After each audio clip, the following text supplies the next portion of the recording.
mga kamusta? We're back again. I'm Macy. Hi, I'm Tifa.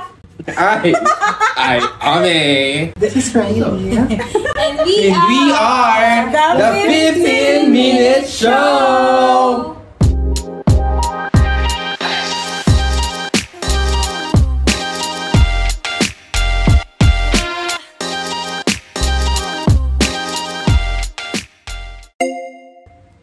Anong topic? So, guys, alam naman natin ngayon na napakainit ngayon ng Olympics, di ba? 2024 Paris Olympics. So, ikaw ba, anong thoughts niyo dun sa Olympics ngayon? Ang dami kong napapanood na na-inspire kay Carlo Yulo na... Carlos siya. Carlos pala, sorry. Kaloy pala kasi yung ano niya. Kaloy yung nickname niya. Ang dami na-inspired ngayon kasi parang may nabasa nga kung hindi nila alam kung anong gagawin nila kung magiging gymnast or hanapin si Kibuloy. Bakit? Bakit nila makikibuloy? May premyo din, Ay! Hindi ko alam may premyo. Baka may reward. Bakit siya may premyo? May reward. Bakit Kasi siya may reward ito para sa bakla. Pagka sinurrender, so, since nabanggit ko, ayun nga, may ako na parang, ang daming gusto maging gymnast kasi, yung prices, ang laki. That's my thought na parang, siguro sana, bata pa lang ako, nag-gymnast na ako. Total, mahilig ako mag-spider dati, nag-rainbow rock ako eh. Ay, nag-uusap na tayo yung timer natin. Ay! O, di push. Go! Sorry, yung timer pala, nakalimutan. Ulit ba? Hindi na, yun na yun. Wala ba na? Paano? Wala na, hindi na tayo 15 minutes No, show. 15 ba din 15 minutes and 2 minutes? Let's start Show. na. Nag-start na. Okay. Pero ikaw, anong ganap mo ngayon sa social media? Anong nababasa-basa mo ngayon? Di ba naman ka ng social Ako ba? media? Ano? Di si Ayan, baka Sorry, ano Tifa. naman tayo dito. Hindi Okay na- lang yan. Nakakalungkot lang actually. Kaya ka nga naka-disguise. Nakakalungkot lang kasi Tinanong ko na nanalo nga 2 golds pero parang sa iba yung focus ng ano ngayon, ng balita. Nasa kanyang mother. Nandun sa mother niya and dun sa jowa. Parang Sige, mamaya natin pag-usapan yung yung sentiment ko sa family niya. pero parang taas ang patawat ng Pilipinas kasi umaangat tayo sa Olympics sa 2 gold, tapos 2 bronze na ba? Yes. Diba? Sa boxing ata yun, diba? Sa boxing, Yeah. Lumalaban na ang Pinas. Kayo ba? Ikaw ba, Riley? Riley? Riley talaga. Ako din, na-proud talaga ako. Ba't mo hindi ka na maging gymnastic? Hindi, sumo siya. Charot. Pag-phobic po sila. Anyway, nakaka-proud diba na from 2020. Tapos yun, dami na nating gold Heidelin, no? Heidelin. Heidelin. Alam mo, Para siyang si Venus Ran ng pageant world. True. Drought breaker. Parang siya nag-umpisa. Oo, sana magtuloy-tuloy na siya. Sana bigyan ng suporta ng gobyerno ang ating mga atleta. Sige, na ginagawa mo dyan. Tama po. Anyway, so ano ba yung pag-usapan natin? Di ba yung kay Carlos? Hindi. Actually, Hindi daw. Well, sa akin naman, hindi naman ako sporty din. So, hindi alata Hindi mo nakita Sa dalawang muscle nag-gym lang ako. Ano lang siya, For the naman aura ng lang. gym, pero hindi siya gym. for the aura, huy. Aura. Huy. Okay. Ang pag-uusapan ba natin ngayon is yung yung about sa nangyayari Current ngayon events. about Yes, dun pwede sa naman. Olympics. Kung ano yung mainit, hot Anong topic. opinion? Siyempre, alam mo naman ang cloud chaser tayo. Huwag tayo patumpik-tumpik siya. Speaking of may nagba-viral, yung player ng golf. Sino yun? Kung nakita niyo, na Pinay, Yes. yung parang pati yung Walang patch uniform. nila, walang uniform, pati yung patch, double-sided tape lang. Ay, kawawa Tapos yung mga naman. gamit nila na, anong tawag doon? Yung yung pamalo pang-golf, na ganyan. Ay, May mga duct tape. Kawawa naman. So, sana magkaroon talaga ng tamang budget sa Olympics. Alam ko matagal nang iniiyak yan ng mga tao, totoo. yung budget sa sport. Sa Pero hindi sport. naman nabibigyan ng atensyon. Parang sa basketball. Focus tayo sa Baka basketball. na-mismanage. Oo, yung Focus tayo basketball sa masabi nilang basketball. ilagi naman tayong talo. Anyway. Sana nag-focus na lang doon sa sa ibang sports din. I mean, Okay naman mag-focus sa basketball. Ano ang issue Hindi, doon? wag na mag-focus ng gusto. Maganda is palaganapin pa din is magkaroon ng diversity yung Exactly. yung Diba? May pamukbang dito sa gilid mo. Oo. May isa pang controversial Ano yun? internationally, yung si Imani. Okay, yung boxer. Boxer na ang sabi nila malaki daw. oo, yun, sobrang yun sa international na parang nabash siya. Actually, kawawa siya. Pero alam mo, nanalo siya ng gold. Oo, alam ko na gold siya. medalist. Kasi, sinasabi nila na tawag dito transgender daw, pero babae talaga siya. Oo.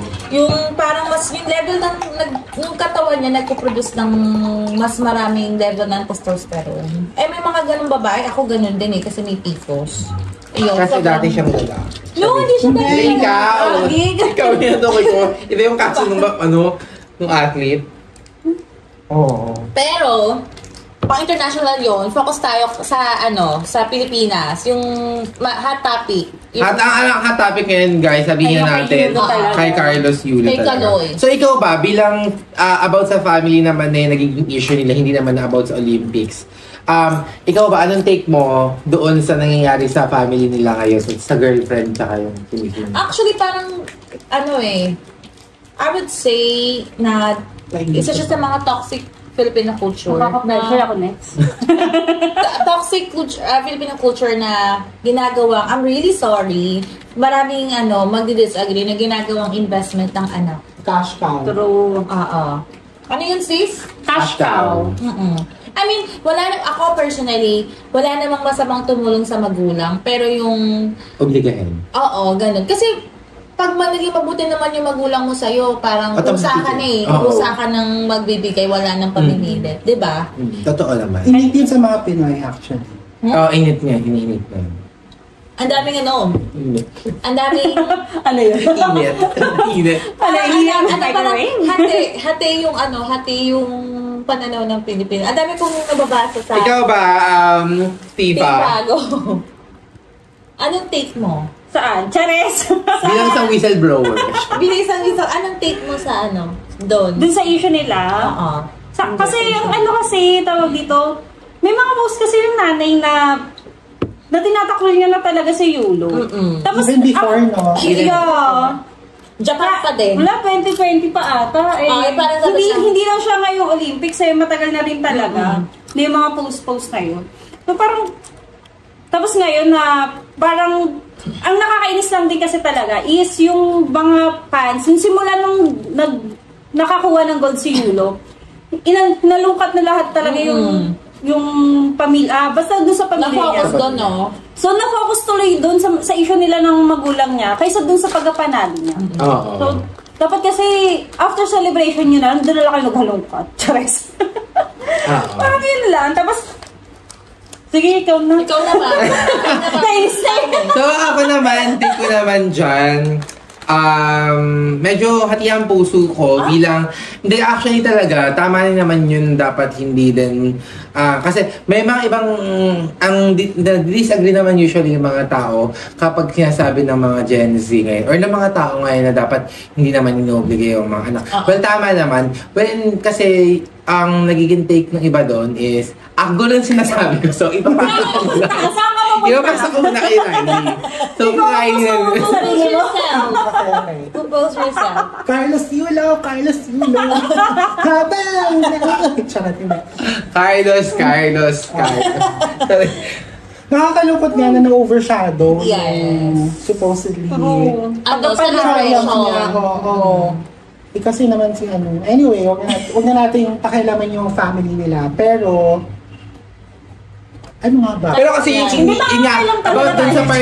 about sa part nung sinasabi ko kanina, 'di ba? Parang yung mga tao kasi sinasabi nila na parang okay lang daw naman itakwil kinesa nung ni Carlos Yulo yung pamilya kasi nga hindi naman daw naging maganda sa kanya, yung magandang ehemplo or yung trato sa kanya nung family. Tapos yung sinasabi naman ng iba bilang isang Christian or kung ano man na mga boomer na dapat na tumulong siya, nanay mo pa rin siya. Pero kasi ang hirap sabihin madaling sabihin, pero ang hirap nang gawin kasi hindi naman yung mga kayo yung nakaranas nung paghihirap na nangyari at saka trato nang binibigay sa kanya nung time na tinatakwil pa siya, na hindi siya sinusuportahan.